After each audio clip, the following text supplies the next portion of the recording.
Hi folks, how you doing? Glenn here, the People's Carpenter. Glenn Peoples. From now on, I want you to pronounce my surname as though it was the name of a Greek hero. I am Glenn Peoples. Not really. Before I talk about an upcoming video, which is the reason that I'm doing this video and project, I recently made this. It is a donation box. It's a donation box for our local church, St. Mark's Anglican Church here in Carterton. I did start off recording the various parts of the job in the early stages to make a video, but then I stopped. And some of you know the stuff that's going on job-wise or no job-wise for me at the moment. I hope that's going to change actually in the next couple of weeks. There are some possibilities lined up. We'll see what happens. I will keep you posted. But it's sometimes a bit difficult to be enthusiastic and motivated when you've got stuff like that going on. So I just kind of ended up escaping into my workshop and distracting myself by doing things like this, which is a very healthy form of escape, I think. Anyway, it turned out quite well. The limu timber that it's made from, mostly apart from the top piece, came from some of the pews, because the occasion that we're raising money for is the 150th anniversary of this local parish, and those pews that it came from, well, the one pew that it came from was an old damaged one that was there from the beginning, so it's at least 150 years old, that timber. Anyway, nice touch, I thought. Works well, looks quite nice. That's what I've been doing, along with that barn door, which you have seen. Now, what I was going to talk to you about is, yes, this is a cutting board. In an upcoming video, which I'm really looking forward to, I think it's going to be fun, you might even enjoy it, I'm going to set myself a fixed amount of time, and I may do it over 2 days. There won't necessarily have to be 2 days in a row, as long as I don't cheat and do anything in between. 2 days of about 6 or 8 hours. I should make it 8 hours really, 2 pretty full days of work, and ask myself the question, if I was doing this to make a living, how much could I produce over 2 days? How plausible, how feasible would this be? So I'm going to just say, okay, 2-day challenge, let's see how much I can create. So that means it won't be, big 4-poster king-size beds or anything like that, but it will be things like this, or coat racks, or serving trays, or whatever else. I'm going to come up with a list of small projects that I think I can pump out quite a few of, hopefully, over 2 days, and we'll see how that goes. I think it'll be fun. But one of the things, as I said, will be cutting boards like this one, which I've recently put together. It's just some old pieces of limu laminated together. But in order to get as much physical content as I can produced over a couple of days, I will want to already have any of the jigs required, because I don't want to be making those instead of producing the final objects. That would be, in my view, a kind of waste of time. So I've got the template, for example, for the coat rack that will go on the wall. I'll make a couple of those. But for the cutting board, however many cutting boards I make over that time, I'm going to want to add a juice groove. A groove that goes around the outside, just a little bit in from the perimeter. And the best way to do that is by making a jig. So this shouldn't take too long. I'm just going to make a jig in this video for juice grooves. So let's do that. I'm going to make the sides of the jig out of this 18 inch, it would be huge, 18 millimeter thick plywood. Now that's the factory edge, so that's nice and straight. I'll start there. How tall these sides should be, because they're going to be like a fence that sits around your cutting board. That really is going to come down to personal preference and what your project requires. I'm going to make these 40 millimeters tall.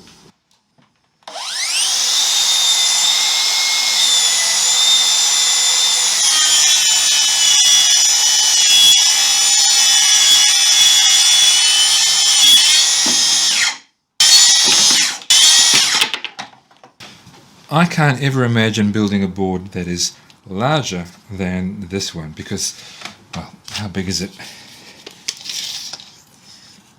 This is 62.5 centimeters long, 620 millimeters. For all you people out there who still measure the world in how many bald eagles is it? That's about 24.5 inches. And the width is more than 29 centimeters, almost 29.5. Maybe I can imagine making a board a little bit wider, but not longer. Okay, but suppose, hypothetically, I allow myself just a little bit more length, just in case. And I will make these pieces 85 centimeters long. That's massive, 850 millimeters. Now, for the width, how wide do I need to allow for? Not really any wider than that, but I will. I'll allow for a little bit wider than that. So that's not quite 30 centimeters. I will allow for 45 centimeters. Well, no, I'll make the fences, the outside piece, 45 centimeters.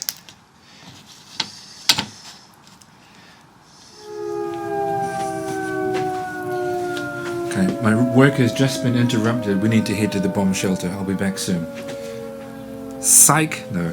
It sounds like an air raid siren. It's just winding down now. But that's...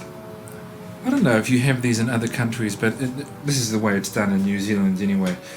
There are sirens like that go off at the fire station to summon volunteer firefighters when needed, and the fire station is just down the road. So the siren goes off.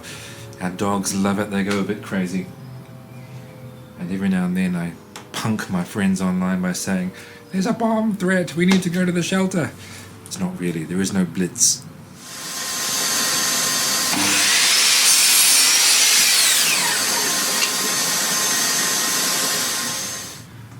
Now, I certainly didn't come up with this design. I know that there are a number of people on YouTube, let alone a number of people in the real world, who use this design. The person who I learned it from is Tamar. Now, I say Tamar because that's the common English pronunciation of her name.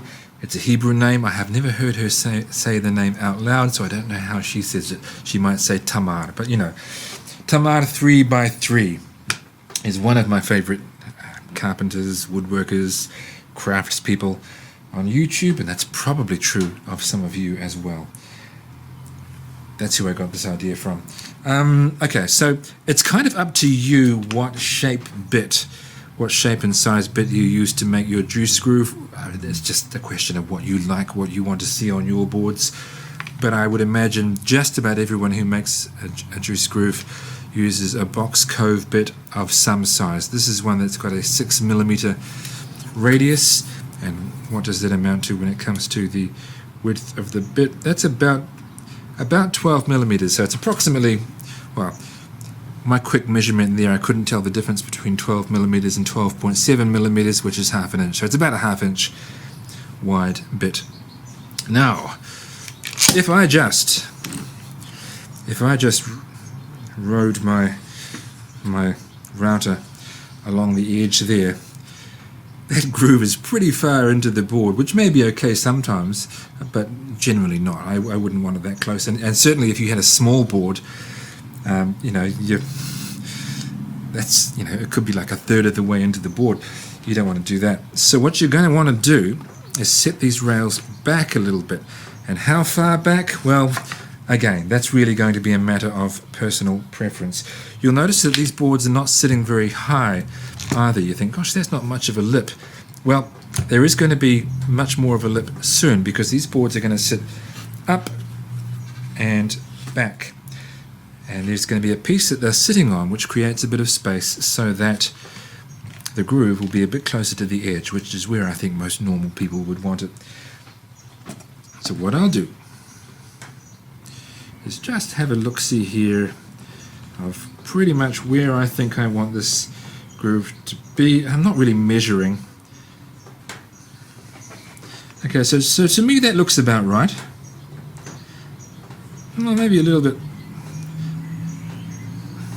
Okay, maybe a bit like that. That looks about right to me. So what I've got here is the size of the space. Now this board is going to be sitting on a piece of plywood, so the piece of plywood will be of a width so that the width goes from the edge of this cutting board to the outside edge of the plywood. And if I'm off by a millimetre, it really won't matter. So that's going to be about 38 millimetres is going to be the piece that this sits on. So I'll cut 4 more strips now at 38 millimetres, but they're not going to be quite as long as these pieces. They're going to stop short, and they're going to stop short by the width of one of these pieces. If you've seen anyone make one of these jigs before, you'll know why. If not, you're about to find out.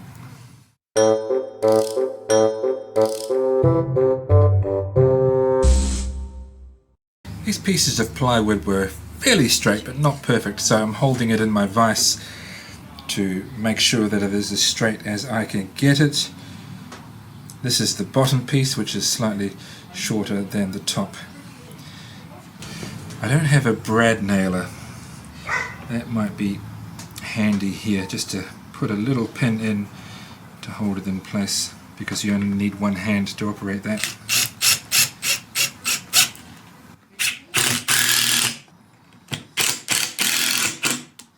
I wanted to press on with the project, but because that piece of plywood split and I had to glue it and clamp it, I will now have to wait for that glue to dry. That's annoying. So here's the board sitting surrounded by the rails, and so you can see now the virtue of having that bottom piece shorter, because now this thing is adjustable. Because observe, if I were to take this out and put a smaller board in, which I don't have, because these things are able to slide past each other, I could now put those rails around a smaller board. Now, of course, I can't just use it like that as a router guide. It's all movable. I have to fasten things together, and so the way to do that is going to involve putting, for example, I'll use this piece, putting a threaded insert in there and fastening this piece to that piece using what is basically a threaded rod with a handle.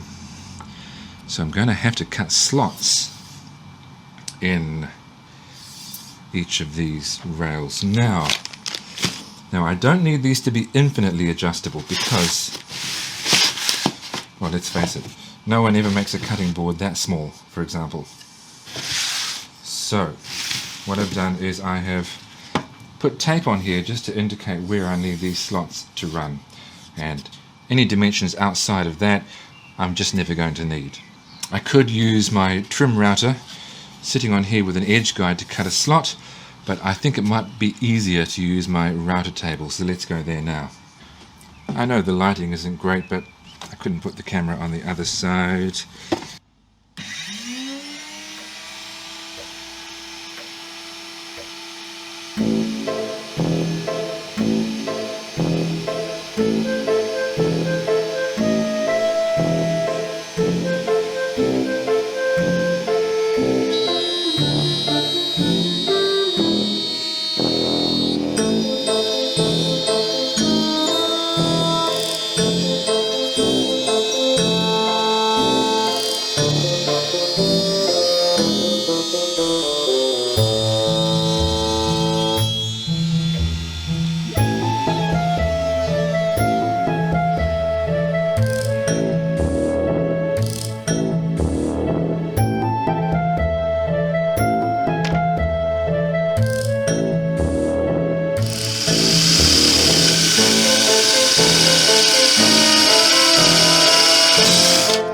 Do that 4 times.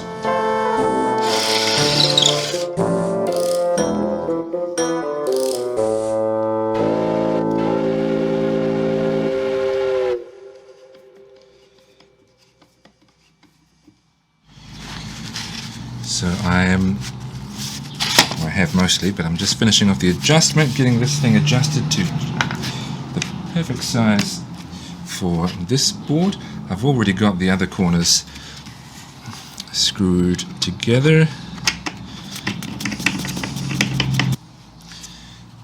So that's nice and tight.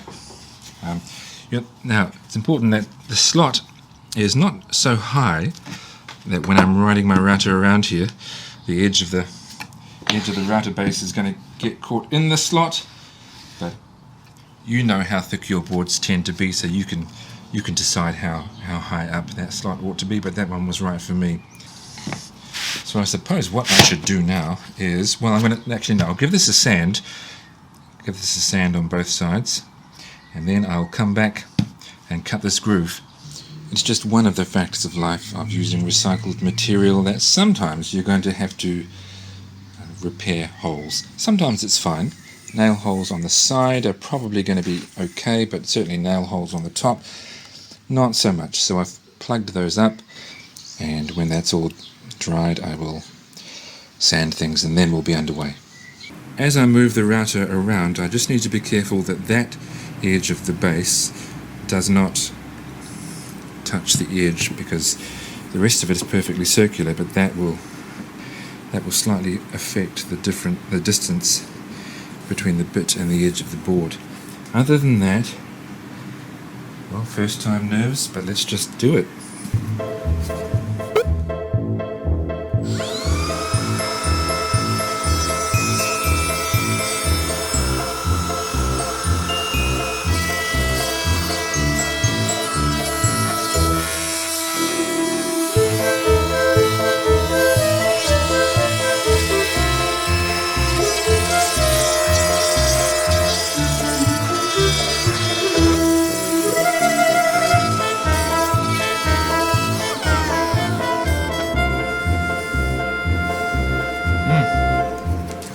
Seems that the bit has moved a little, so that it's fractionally deeper now, which isn't good. I'll give it a tighten and then just go around one more time. But that went pretty well, I think.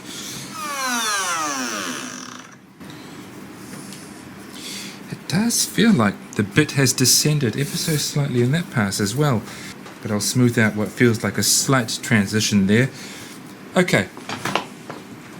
Any issues of the bit slightly changing depth, or any issues of me initially cutting deeper than I intended to, they're irrelevant as far as the jig goes. As far as the jig goes, love it. I think that's, it's not going to make the cut straight for you. You still have to guide the router carefully, but that made it easy, and it worked. Definitely worked as designed. And it's just obvious that this would work the same way with a different sized board.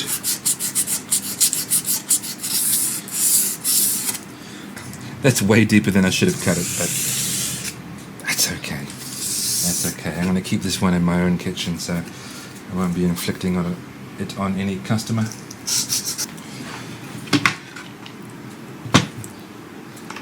You can take this thing apart too, which means that it's reasonably easy to lose the parts. No, to put it away somewhere where it doesn't take up too much space.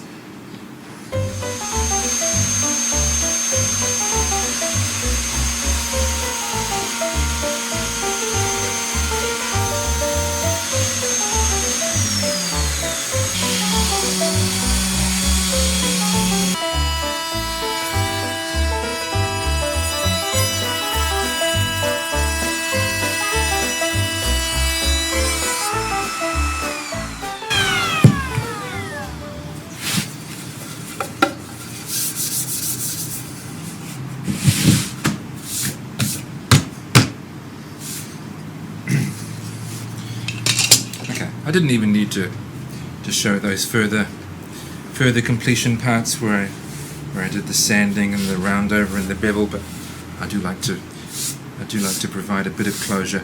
I'm not quite finished. I'm going to go over that bevel and just sand it as smooth as I can, and then think about what I'd like to finish this board in, and then do that. But look, that jig works great. It does exactly what you would hope and expect that it does. So, Tamar, or Tamar, whichever you prefer. Thank you. Okay, I don't know exactly what video will be next. It might be that 2-day challenge that I talked about, or it might be something else. It just depends on how much time I can set aside and commit to videos in the near future.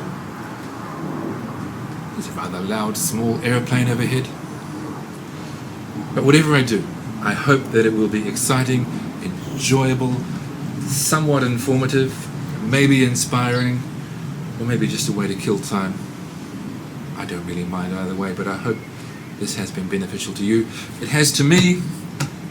So much to do. I hope to bring you a job update very soon as well. Until you hear from me again, be safe, look after yourself and those around you. Take care.